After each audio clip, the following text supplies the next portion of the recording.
कर सो गया था, क्योंकि रात के 2 बजे से ही मुझे मेरी भैंसों का दूध निकालना था। अब रात के 2 बजे का नाम सुनकर आप में से बहुत से लोगों को ये बात हजम नहीं हो रही होगी कि भला रात के 2 बजे ही भैंस का दूध कौन निकालता है। तो इसके पीछे की वजह मैं आप लोगों को बता दूं कि मेरा काम गांव में घर घर जाकर दूध पहुंचाने का था, और गांव के बहुत से घर ऐसे थे जिन घरों के लोग सुबह लगभग 6 बजे ही अपने घर से शहर की तरफ काम के लिए निकल जाया करते थे,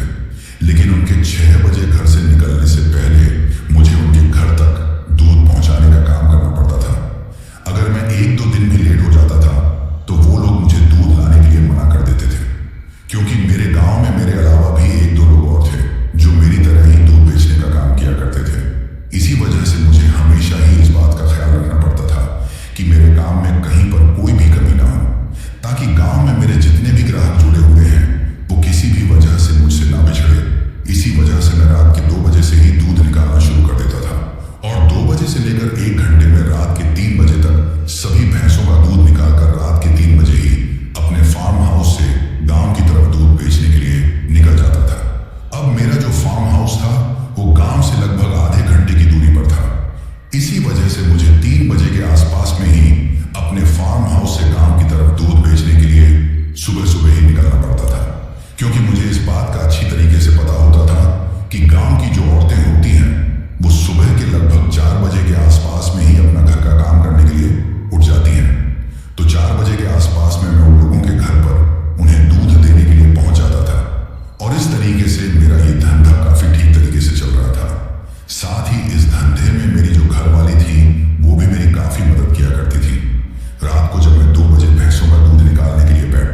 इसी वजह से गांव के लगभग हर घर में उस रास्ते के बारे में चर्चाएं होती रहती थी और गांव के लोग अपने घर के छोटे बच्चों को यह बात समझाते रहते थे कि भूल कर भी उस रास्ते की तरफ मत जाना। दरअसल जिस रास्ते के बारे में मैं बात कर रहा हूं वो रास्ता उसी रास्ते पर पड़ता था जिस रास्ते से होते हुए मैं हमेशा दूध को लेकर गांव की तरफ जाता था। लेकिन क्योंकि अब मेरी साइकिल पंचर हो गई थी, इसी वजह से मैं सोचता हूं कि मैं शॉर्टकट रास्ते से चला जाऊं, क्योंकि उस रास्ते से जाने पर मैं इस वाले रास्ते के आधे टाइम में ही गांव में पहुंच सकता था। लेकिन उस रास्ते से गए हुए मुझे काफी लंबा समय हो गया था। जब से उस रास्ते पर वो डरावनी घटना हुई थी तभी से मैं उस तरफ से कभी भी नहीं गया था। लेकिन आज क्योंकि मेरी साइकिल पंचर हो गई थी, इसी वजह से मुझे जितना जल्दी हो सके उतना जल्दी गांव में पहुंचना था। उस वक्त जब मैंने अपने मोबाइल में टाइम देखा तो उस वक्त तक रात के 3 बजे से भी ज्यादा का वक्त हो गया था। इसी वजह से मैं सोचता हूं कि जो होगा वो देखा जाएगा। अगर आज एक बार मैं इस रास्ते से सही सलामत गांव में पहुंच गया तो मैं ये मान लूंगा कि इस रास्ते के बारे में गांव के लोग सिर्फ अफवाहें ही उड़ाते हैं और इसके लिए मुझे इस रास्ते से होकर आज जाना ही पड़ेगा। अब यही बात सोचकर मैं अपनी साइकिल को उस रास्ते की तरफ घुमा लेता हूं जिस रास्ते को गांव के लोगों के द्वारा भूतिया कहा जाता है और ऐसा माना जाता है कि आज भी उस रास्ते पर लज्जों की आत्मा भटकती है। अब उस वक्त मैं अपनी साइकिल को धक्के मारते हुए एक हाथ में अपने मोबाइल की रोशनी के सहारे उस रास्ते पर चलता जा रहा था। अभी मैं उस रास्ते पर थोड़ा आगे आया ही था कि मुझे दूर से ही वो जगह और वो पेड़ दिखाई देने लगता है जिस जगह पर आज से कुछ साल पहले वो डरावनी घटना हुई थी। उस जगह को देखते ही दूर से ही मेरा गला सूखने लगता है। लेकिन मैं उस जगह की तरफ देखने के बजाय अपने कदमों की तरफ देखते हुए अपनी नजरों को नीचे करके लगातार उस रास्ते पर आगे की तरफ चलता जा रहा था। लेकिन जैसे जैसे मैं आगे की तरफ चलता जा रहा था वैसे वैसे ही मेरा डर और भी ज्यादा बढ़ता जा रहा था। जबकि अब तक तो मुझे कुछ ऐसी डरावनी चीज या फिर कोई भी ऐसा डरावना साया दिखाई भी नहीं दिया था जिसकी वजह से मैं इतना ज्यादा डर रहा था। पर पता नहीं उस रास्ते पर चलते वक्त अचानक से ही मेरे पूरे बदन पर पसीना आने लगता है और मेरी सांसें भी काफी ज्यादा तेज हो जाती हैं। मेरा डर अब मेरे ऊपर हावी हो रहा था। मुझे ऐसा लग रहा था कि शायद मेरा ब्लड प्रेशर बढ़ रहा है, क्योंकि उस वक्त मैं मेरे दिमाग में एक साथ पता नहीं बहुत सारी बातें सोच रहा था। मेरे दिमाग में उस वक्त इतने सारे डरावने विचार चल रहे थे कि मैं अपने उन विचारों पर बिल्कुल भी काबू नहीं कर पा रहा था। अभी मेरे साथ ये सब हो ही रहा था कि तभी अचानक से ही मुझे मेरे पीछे की तरफ से आवाज आती है कि थोड़ा दूध हमें भी पिला दो, क्या पूरे दूध को गांव वालों को ही पिलाओगे? ये आवाज सुनते ही मेरे चलते हुए कदम अचानक से रुक जाते हैं और जैसे ही मेरे कदम रुकते हैं तो मुझे मेरे कानों में किसी और के कदमों की आवाज सुनाई देने लगती है। और सिर्फ कदमों की आवाज ही नहीं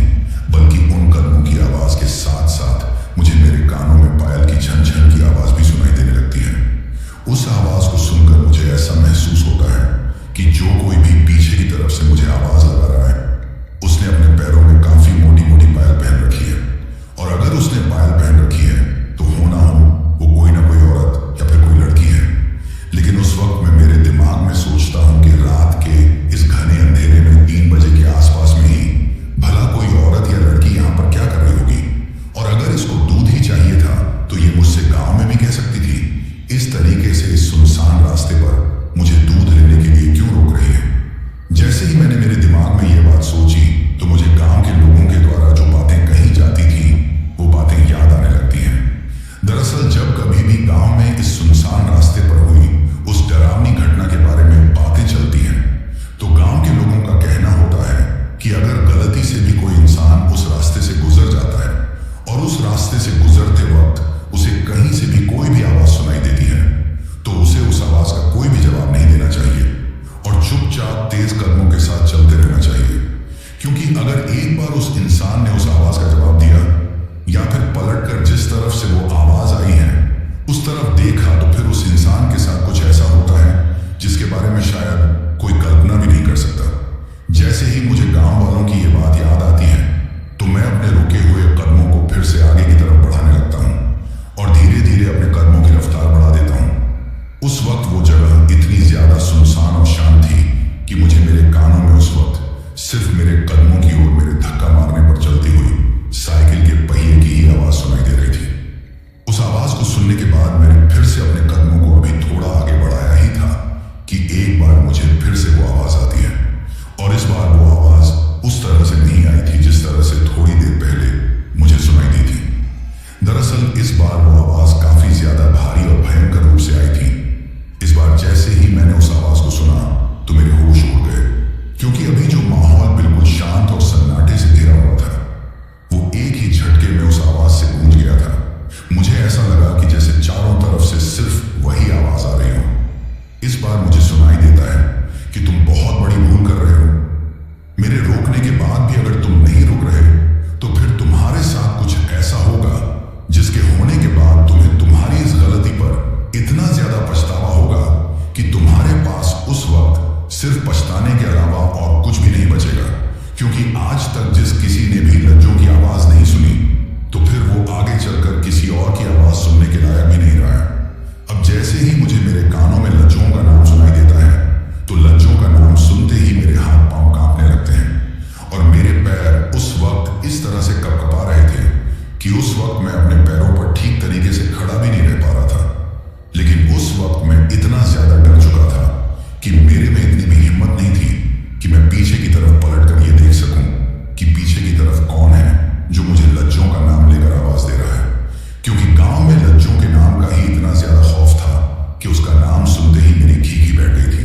और मुझे उस वक्त यकीन हो गया था कि आज मेरा मरना तय है। क्योंकि उस वक्त मेरे आसपास में दूर दूर तक कोई भी ऐसा इंसान नहीं था जो उस वक्त मेरी मदद कर सकता था। अभी मैं उस एक जगह पर बिल्कुल जड़ होकर खड़ा खड़ा अपने दिमाग में अनेकों बातों को सोच ही रहा था कि तभी मेरे कानों में मुझे फिर से किसी के चलने के कदमों की आवाज के साथ साथ पायल के झन झन की आवाज सुनाई देती है और धीरे धीरे मुझे वो आवाज मेरी तरफ आते हुए सुनाई दे रही थी। उस आवाज को मेरी तरफ आता हुआ महसूस करके मुझे इस बात का अंदाजा हो गया था कि अब जो कोई भी मेरे पीछे है वो मेरे पास आ रही है। उस वक्त एक मन तो मेरा ऐसा करता है कि मैं मेरी इस साइकिल और दूध को यहीं पर छोड़कर यहां से भाग जाऊं, लेकिन उस वक्त मैं चाहकर भी ऐसा नहीं कर सकता था क्योंकि मेरा शरीर मेरा बिल्कुल भी साथ नहीं दे रहा था। वहां से भागना तो दूर की बात है, मैं तो उस वक्त ठीक तरीके से सांस भी नहीं ले पा रहा था। उस वक्त मैं सांस भी इतना धीरे धीरे ले रहा था कि मेरे अलावा मेरे सांस लेने की आवाज भी किसी और के कानों में ना पड़े। पता नहीं उस वक्त मुझे इतना ज्यादा डर क्यों लग रहा था, जबकि मैंने तो उस वक्त तक मेरी आंखों से कुछ ऐसा देखा भी नहीं था जिससे मैं इतना ज्यादा डरूं। उस वक्त तक तो मैंने सिर्फ मेरे कानों में ही वो आवाज ही सुनी थी, लेकिन अब शायद मैं मेरी आंखों से भी वो चीज देखने वाला था जिसकी वजह से अब तक मैं इतना ज्यादा डर रहा था। क्योंकि जब तक मैं उस चीज को देख नहीं लेता तब तक मुझे इस बात का पूरी तरीके से यकीन नहीं होता कि गांव के लोग जो बातें कहते हैं वो सच में सही है या फिर सिर्फ एक अफवाह है। लेकिन अब तक तो मुझे उस बात पर आधे से ज्यादा तो विश्वास हो चुका था कि गांव के लोगों की कही हुई बातें बिल्कुल सही हैं। और आज रात के 3 बजे के वक्त इस रास्ते से आकर मैंने बहुत बड़ी गलती कर दी है, क्योंकि मैंने भी ऐसा सुना था कि रात के 3 बजे का वक्त ऐसी डरावनी और भटकने वाली आत्माओं का सबसे शक्तिशाली वक्त होता है और इस वक्त में जो देवता होते हैं वो भी अपने अपने शयन कक्ष में चले जाते हैं। ऐसे में अगर कोई इंसान ऐसी डरावनी आत्माओं के चंगुल में फंस जाता है और अगर उस दौरान वो अपने मन में भगवान को याद भी करता है तो शायद उस वक्त उसकी मन की आवाज भगवान तक नहीं पहुंच पाती है,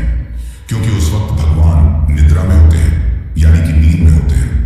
लेकिन इन सब बातों को मैं सिर्फ किताबी बातें ही मानता था और मेरा मानना था कि ये सब सिर्फ एक ढकोसला है जो कि इंसानों को डराने के लिए बनाया गया है। लेकिन अब खुद को इतना ज्यादा डरता हुआ देखकर मुझे सच में इस बात का एहसास हो गया था कि इंसान का डरना बहुत जरूरी होता है। अब जब मेरे दिमाग में ये सब बातें चल रही थी उस दौरान मुझे लगातार मेरे कानों में वो पायल की झन झन की आवाज मेरी तरफ आते हुए लगातार सुनाई दे रही थी। लेकिन एक पल के बाद वो आवाज मेरे पास में आकर रुक जाती है और जैसे ही वो आवाज मेरे पास में आकर रुकती है तो उस आवाज के रुकते ही किसी के हाथ का मेरे कंधे पर रखने का एहसास मुझे महसूस होता है। जैसे ही मुझे ऐसा महसूस होता है कि किसी ने पीछे की तरफ से मेरे कंधे पर अपना हाथ रखा है तो मुझे ये एहसास होते ही मैं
रास्ते पर गिरता हुआ देखकर वो डरावनी औरत मुझसे बात करना तो बंद करती है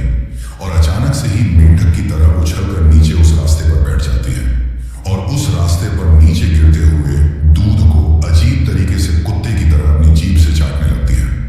जब वो कुत्ते की तरह चाटते हुए उस दूध को पी रही थी तो उस वक्त उसने अपने एक हाथ से अपने सिर के पल्लू से अपने आधे चेहरे को जो ढक रखा था उसका वो पल्लू साइड में हो जाता है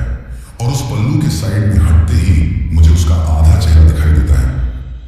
जैसे ही मुझे उसका आधा चेहरा दिखाई देता है तो उसके उस आधे चेहरे को देखते ही मेरी आंखें फटी की फटी रह जाती हैं और मेरा गला डर के मारे पूरी तरीके से सूख जाता है,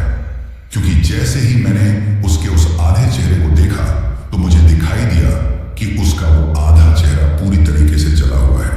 साथ ही उसकी एक आंख भी गायब है। यानी कि उस वक्त उसके सिर्फ एक आंख ही थी जो शुरू से मुझे दिखाई दे रही थी।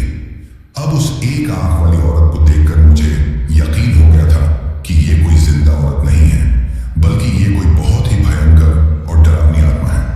और शायद ये कोई ऐसी वैसी आत्मा नहीं, बल्कि ये वही आत्मा है जिसके बारे में गांव के लोग बातें करते हैं। यानी कि ये आत्मा लज्जों की आत्मा है। ये बात मेरे दिमाग में आते ही मुझे यकीन हो गया था कि ये डायन और कोई नहीं बल्कि लज्जों डायन ही है। अब जैसे ही मुझे इस बात का यकीन होता है कि इस वक्त मेरे सामने एक डरावनी डायन है तो मैं अपने कदमों को धीरे धीरे पीछे की तरफ करने लगता हूं। लेकिन शायद दूध को कुत्ते की तरह चाटते वक्त इस बात का एहसास उस लज्जों डायन को हो गया था कि मैं वहां से भागने की फिराक में हूं। इसी वजह से वो अपने एक हाथ को मेंढक की तरह उछालकर मेरी तरफ बढ़ती है और मेरे एक पैर को अपने हाथ से पकड़कर मुझे खींचते हुए नीचे जमीन पर गिरा देती है। अब उसके पूरे चेहरे पर दूध लगा हुआ था और उसके मुंह से दूध की लाट टपक रही थी,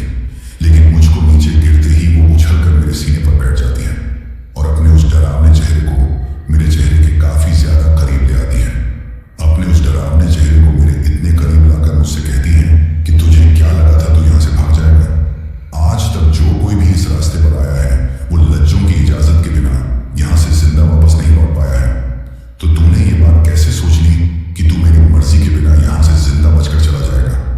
ये बात कहते वक्त वो अपने लंबे लंबे और नुकीले नाखून वाले हाथों को मेरे गले पर बुरी तरीके से दबा रही थी।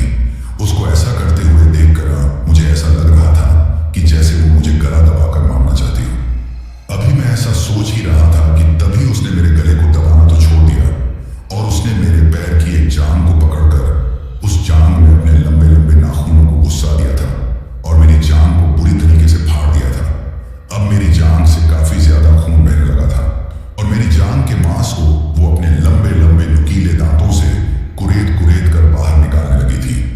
जब मेरे साथ वो ये सब कर रही थी तो मेरे मुंह से सिर्फ चीख ही निकल रही थी और मैं जोर जोर से चिल्ला रहा था कि बचाओ बचाओ। उस वक्त आसपास के पूरे इलाके में मेरे चीखने की ही आवाजें गूंज रही थी, लेकिन मेरे इतने पूरी तरीके से चीखने और चिल्लाने का उस डायन पर कोई भी असर नहीं पड़ रहा था। वो तो लगातार अपने मुंह को मेरी जान पर लगाकर मेरे खून को पी रही थी। उसको ऐसा करता हुआ देखकर मुझे उस वक्त कुछ भी समझ में नहीं आ रहा था, लेकिन मैं थोड़ी बहुत हिम्मत करके उस सुनसान और उबड़ खाबड़ रास्ते पर जब मैं नीचे गिरा हुआ था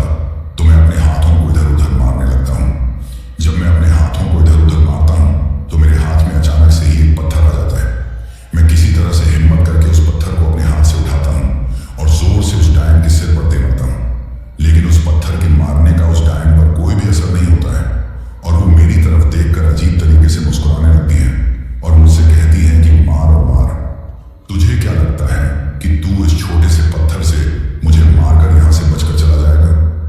ये बात कहकर वो मेरी उस जान के गांव में अपने हाथ के नुकीले नाखूनों को डालती है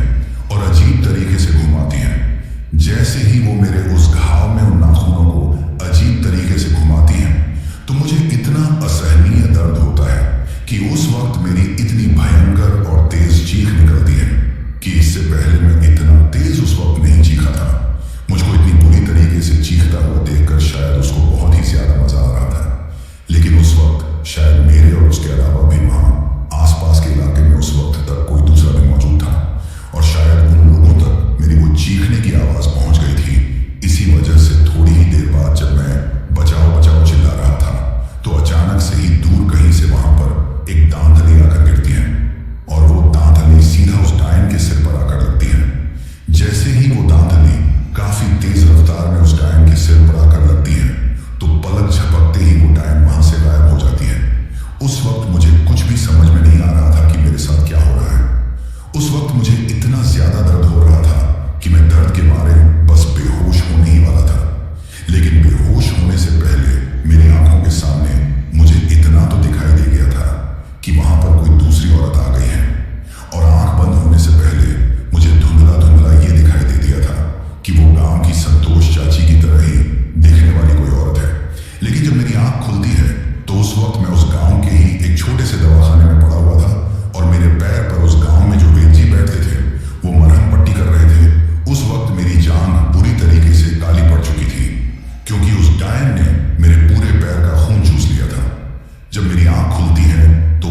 सब पूछते ही मेरे सामने बिल्कुल उसी तरह की दिखने वाली औरत आती है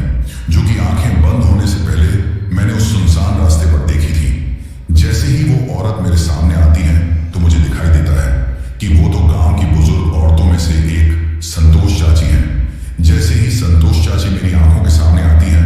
तो वो मेरे सामने आकर मुझसे कहती हैं कि वो तो अच्छा हुआ कि उस वक्त मैं उस सुनसान रास्ते से थोड़ी ही दूर थी, इस वजह से तुम्हारी जान बच गई।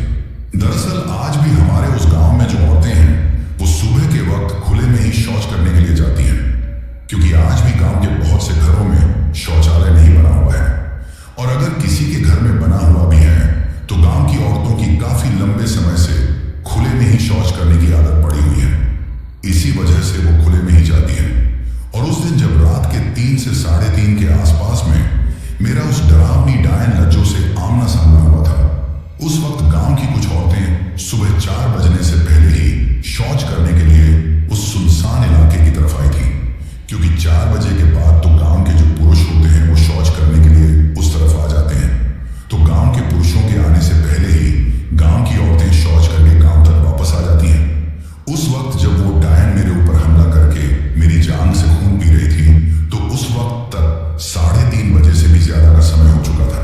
और ऐसे में उस वक्त वो जो संतोष चाची थी वो उसी इलाके में शौच करने के लिए जा रही थी। लेकिन जब उनको मेरी चीखने की आवाज सुनाई दी तो वो मेरे को काफी अच्छी तरीके से पहचानती थी। इसी वजह से उनको लगा कि ये तो उस दूध वाले बेवाराम की आवाज है जो रोजाना हमारे घर पर दूध देने के लिए आता है। मेरी चीख सुनकर वो जल्दी जल्दी उस तरफ बाकी की औरतों के साथ आती है, लेकिन क्योंकि पहले से ही गांव में लज्जो डायन का खौफ फैला हुआ था, इसी वजह से सुबह के वक्त जो कोई भी शौच करने के लिए आता था वो अपने हाथ में चक्कू या दांतली लेकर जरूर आता था, क्योंकि ऐसा माना जाता है कि जब ऐसी कोई भी चीज आपके साथ होती है तो आप आने वाले खतरे से अपने आप को थोड़ा सुरक्षित महसूस कर सकते हैं। और उस वक्त संतोष चाची के हाथ में